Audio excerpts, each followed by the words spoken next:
Excellent. Thank you so much, Director General Jibrilu. We will now have a presentation by Dr. Marcellus Taylor. Dr. Taylor, please proceed. Thank you very much, Mr. Mackey. And I'd like to also say thank you to the counselors for including education in this panel discussion. Education is indeed a very important sector within our society generally, and certainly within Grand Bahama. And, you know, we have had challenges over the last 2 years, as already been stated, chief among them being Hurricane Dorian in the Grand Bahama area, and also COVID-19, which we're still trying to deal with. And these are challenges for us because of the events in and of themselves. Dorian, from an infrastructural point of view, and the psychological devastation that has brought the people who had to live through the harrowing experience of such a hurricane, one that I don't think we've ever seen in our lifetime. We see hurricanes all the time, but Hurricane Dorian was at a completely different level, and that is what really made it a challenge for us. Because ordinarily, after a hurricane, we just, um, 2 or 3 days and we back up and running. But Hurricane Dorian was not on that lower level. It was certainly a monster hurricane. And of course, COVID-19 is not just a challenge for us in the Bahamas, but it's a challenge for us globally. And certainly the way in which this COVID-19 has moved with all the twists and turns, and 1 minute you get one technical advice and another minute you get another technical advice, and you have to try and make adjustments as these advice come out. And certainly the instances of COVID-19, sometimes it's at an acceptable level, and other times it's just out of the roof. It has made it really a roller coaster ride. And, the Department of Education is a part of a government ministry, the Ministry of Education. And governments are not really known for being very responsive. And, and this is a challenge that we have just generally in government.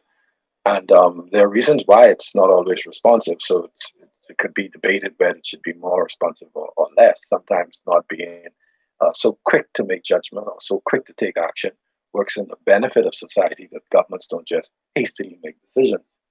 But in things like emergencies, crises, you need swift and deliberate action. And that is sometimes not possible. Also, of course, we know that economically, certainly during the COVID-19 era, because of the toll that Dorian took on the public resources, has now made it even more difficult for us to respond from a financial point of view. But your response doesn't only have to be financial. And so while most things boil down to money, maximizing the resources that you have is something that we have to factor in, because we can sometimes do a lot more than we think if we properly plan and if we properly execute using the resources that we do have. And so I speak about that in the broad sense because I want you to understand what the challenge is for us. The challenge for us is not only the events or the occurrences of Hurricane Dorian and COVID-19. The challenge is also for how do we operate in a public sector that has its particular challenges in just operating normally. But the question we always remind ourselves about, and that we ask, and I will invite you to consider, is, why is it that it's important for us to provide this education? Why is it that we in the Department of Education and the Ministry of Education have as our slogan during this time, safety first, but education always? And why is it that we feel that we have to go to all lengths to ensure that schools are up and running and that students are learning? Well, first and foremost, education is a basic human right. So because it's a basic human right, we have to ensure that people are not denied that. And we can't use as an excuse, oh, well, we had a hurricane and so the schools are damaged and so, it shouldn't be an issue. You should be able to understand that if you're out of school for 16 months. That's not an acceptable excuse. Yes, okay, a week, 2 weeks, you could understand that. But much beyond that, we have to find a way to get things up and running. And we have to get things up and running because lost time can never be regained. We can say we are making up, but you never make up for time that is lost. All you do is you might reprioritize, or you might do something that might cause you to get to a point where you were predicted to have been. But lost time is lost time. So we don't want to lose time. We don't want to lose opportunity.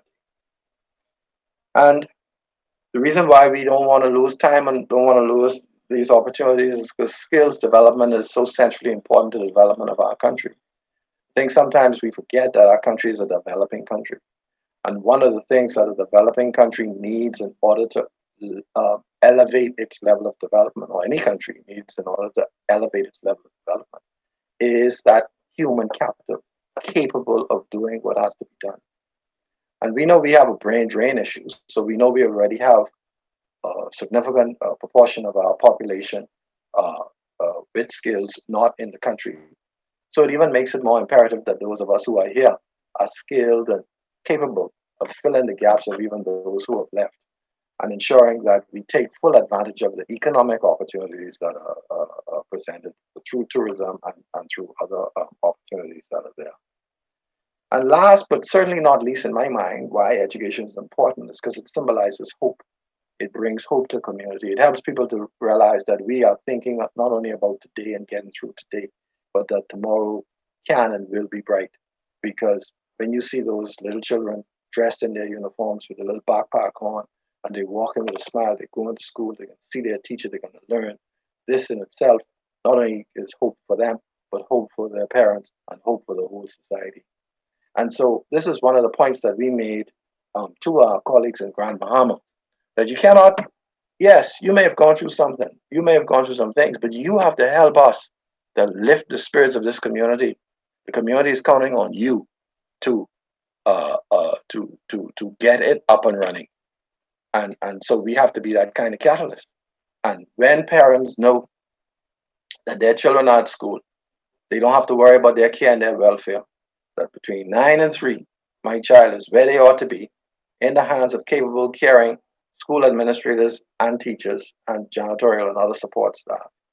They can rest easy and they can pursue their economic undertakings without that worry. And so that, to me, especially in the case of Grand Bahama, right after Hurricane Dorian, where this psychological component was ever so obviously strongly impacting people feeling personally devastated, having the schools up and running and able to provide that was key. And so we had to make some changes in the way we did things and the way we do things. As I said earlier, in the government sector, we kind of like things to move in order. Everybody march at this time, everybody move at this time, everybody get X amount of money, and everything is kind of regimented. We had to become a lot more flexible in the Grand Bahama case, not only for Dorian, but certainly for Dorian, but also during the COVID-19 era. And we've tried to apply that thinking to the way in which we are moving through these two crises of Hurricane Dorian and COVID-19. One of the things we had to prioritize was the repair of the physical plant in Grand Bahama after Hurricane Dorian. And in prioritizing that, money was an issue and it was a struggle. And so there were NGOs who were prepared to help us, and we had to forego some of those protocols that we would normally go and engage these NGOs to help us to create that environment, that safe, clean, dry place where students, teachers, and others can come and engage in the teaching and learning process. We had to also change some of the provisions we had around the calendar, the school calendar. For instance, no fun day, no midterm break. You can't want midterm break if you were just off for 30 school days because of Hurricane Dorian and other things we had to do with the calendar to ensure that we were having as many days of instruction as possible. And then within the school day, we made adjustments to the timetable so that we focused on the subjects that we consider the core subjects. Because those core subjects, especially the language arts and the mathematics, they are the gateway to enabling you to learn all the other subjects. And so we put the emphasis there.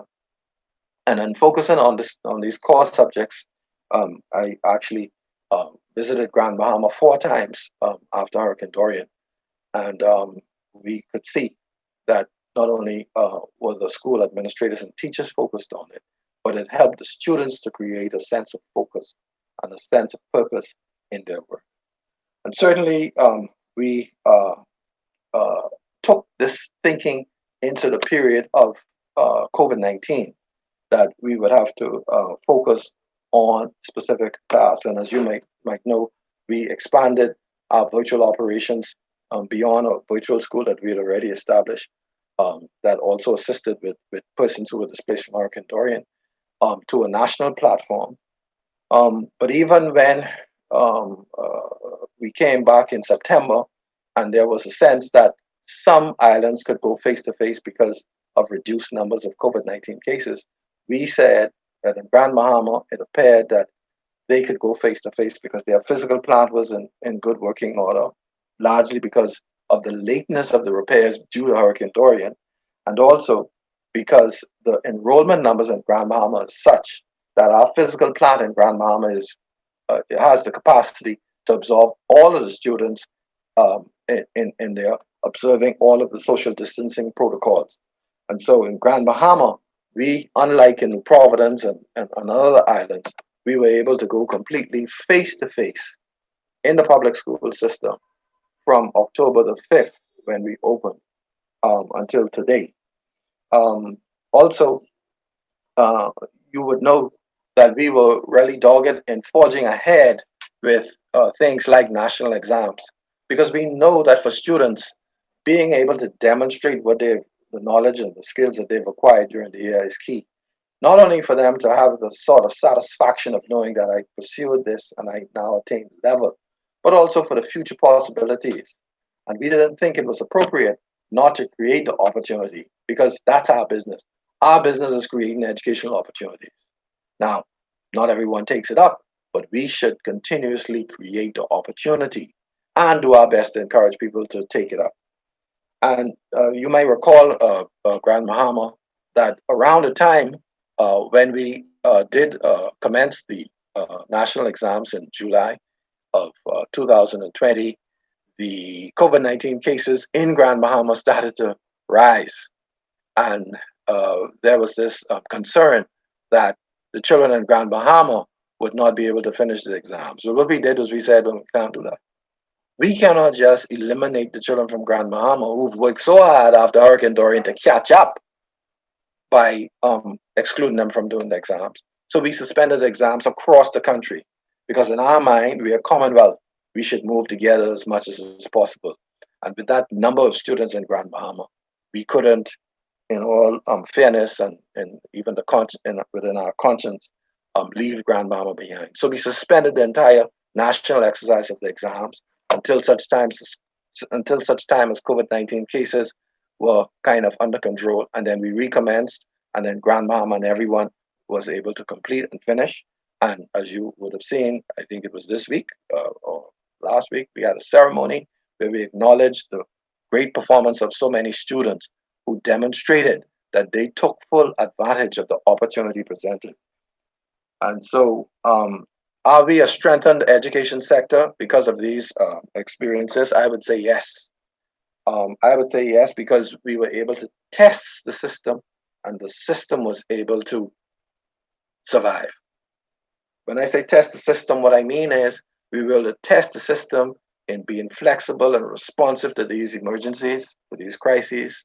We have come up with mechanisms and ways of conducting education so that if we have similar challenges, we would be in a position to make the adaptations needed so that education is not interrupted, or at least not significantly interrupted. And I think we are gaining a confidence. And so day by day, week by week, month by month, as we use these virtual learning strategies, or as we teach in the hybrid mode, or as we develop locally based resources, we are seeing that teachers are getting more comfortable with the content that they are putting forth, and the quality of the content that they're putting forth is improving. We see that students are adjusting to working in these different modalities, and many of them are doing well to take full advantage of the opportunities.